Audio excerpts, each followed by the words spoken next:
Focus on the savvy side of 9 to 5 with the Focus Group. Try, really try. Listen, laugh, and learn with Tim and John. I never try anything.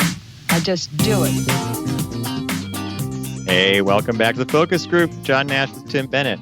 Try, really try. Believe, really believe. What was the other one we're missing there, Tim? Try, really believe, really believe. You know what? I don't know. That's funny. Now that you put me on the spot. Try, really try. Believe, really believe. I used to know it by heart. There was Norman Vincent Peale they were listening to, and that clip was from Grey Gardens.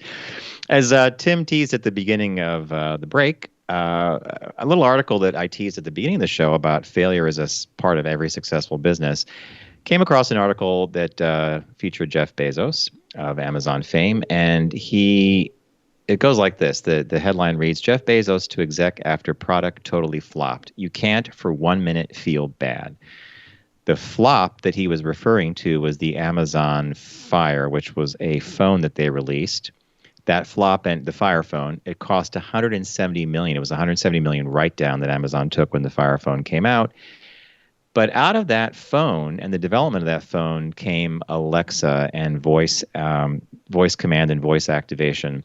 So this was interesting to me because I think that I personally need to be reminded as a professional and as a business owner that failure is not always a bad thing. And in fact, you don't learn unless you do make a misstep.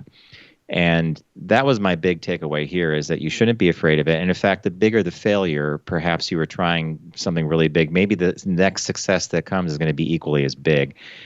Did you like this piece, Tim? Did it speak to you career-wise? I did, because I liked his form of leadership. As you mentioned, he had two insights and for his tenets of leadership and success. And the first one is failure is a part of growth. And I think failure is a part of growth when the organization culturally accepts the fact that you're not going to get everything right and you're not going to be dinged for it. There's a lot of fear within organizations that you just do everything you're supposed to do and stay within your budget guidelines and don't think outside of anything different, and you'll be okay. And I think Bezos' success was, you know what, failure is going to be a part of growth. And the more important part about that is what you said about how they found Alexa through this, is that you have to be curious and experiment and be allowed to wander a little bit in your thoughts. And that's what leads you to other areas. So what you worked on may not have been a huge success, but out of that developed a bunch of other things. And I think so many organizations have that fear base of, oh my God, in their minds would have been, I wasted $170 million on this failure. Whereas Bezos says, hey, we learned from this, we grew from this, and out of this, we were able to do.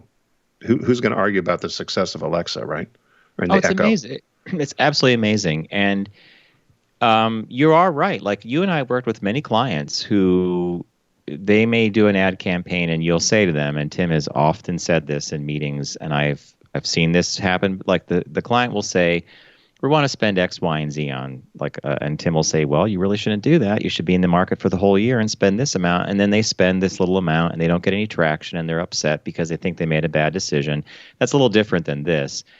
But you have to try before you succeed, right? And that one quote that you talked about earlier, you have to be willing, as they say here, you have to be willing to float and to be curious and experiment. That reminded me of a hard lesson I learned from an old mentor of mine. I used to do a lot of work for Cambridge University Press, and I was vexed by a problem. I like that word, vexed. I'm pretty vexed. And my mentor, Tom, over lunch one day said to me, he goes, you really need to cultivate the idea of being patient with not knowing what you don't know, because it will eventually, you'll figure it out. But you have to be okay with not knowing the answer right away.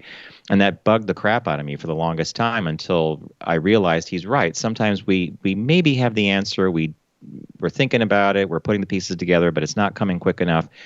And this actually goes to something I was going to ask you about too, Tim.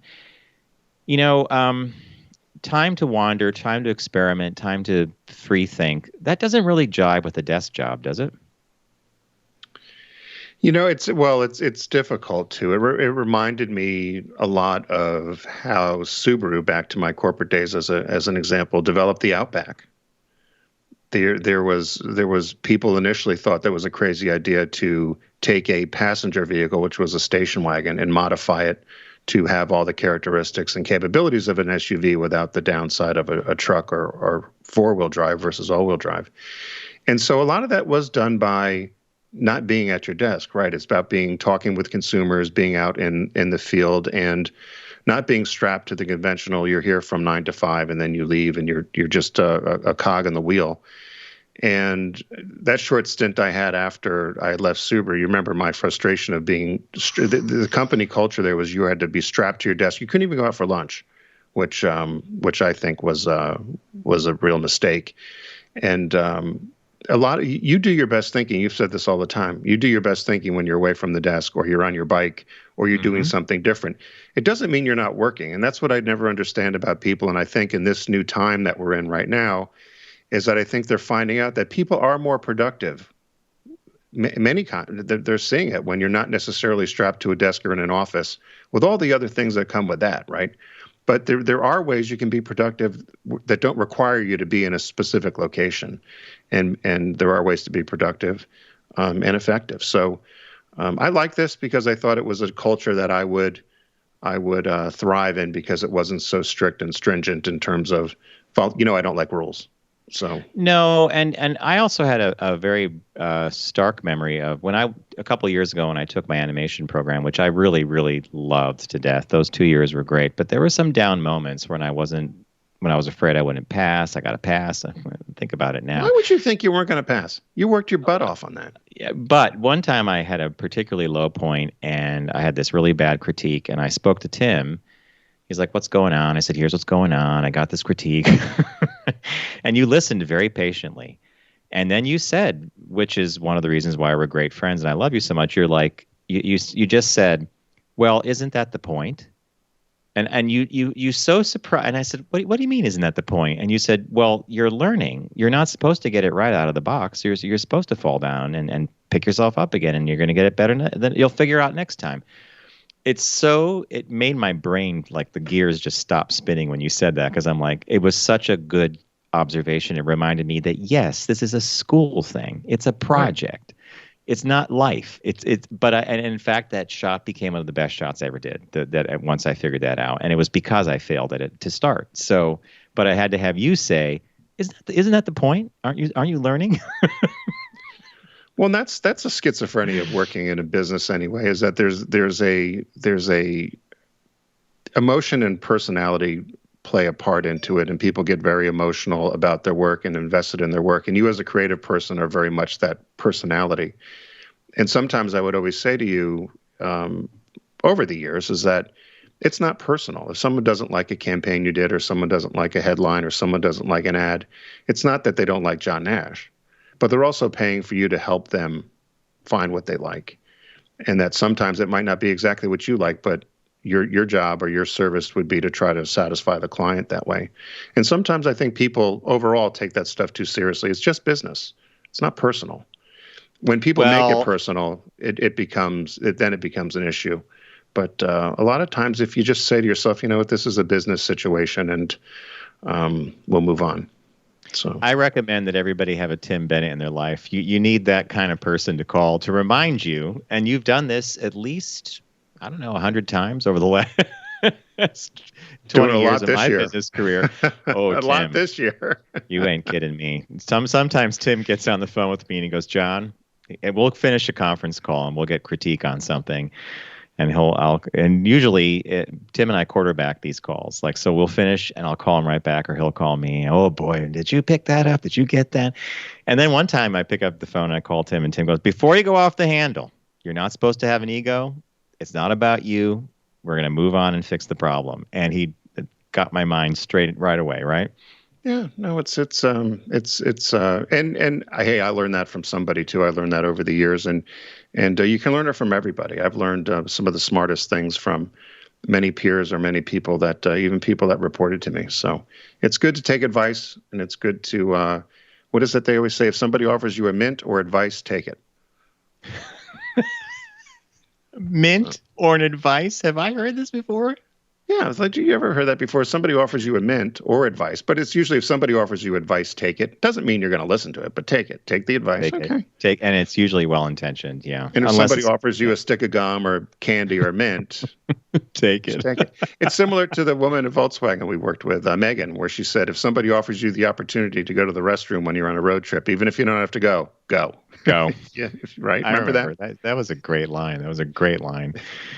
So it's a good article, and it's a good reminder to all that failure comes in many forms. Maybe you're writing a resume. Maybe the resume you have that you're job hunting with is not getting you the traction. Don't view it as a failure. Hit the rewrite button and see where you go with that. By the way, I don't know why I picked resumes. Maybe they're on my mind. I do not like them.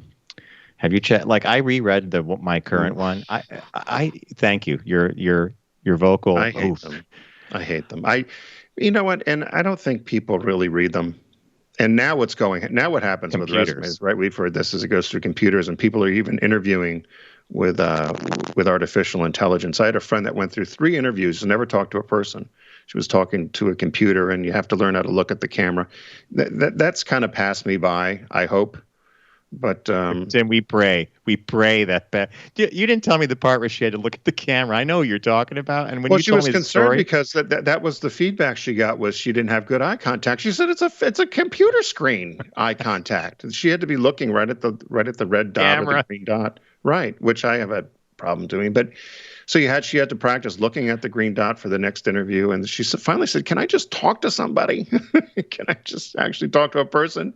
But yeah, that's what's happening now, which I think is horrible. And listen, I used to interview hundreds of people each year, and you scan a resume, but you really know when you have to meet somebody face to face and talk to them and decide whether you think you like each other and you want to do business together, right? I mean, that's what the bottom line is to me.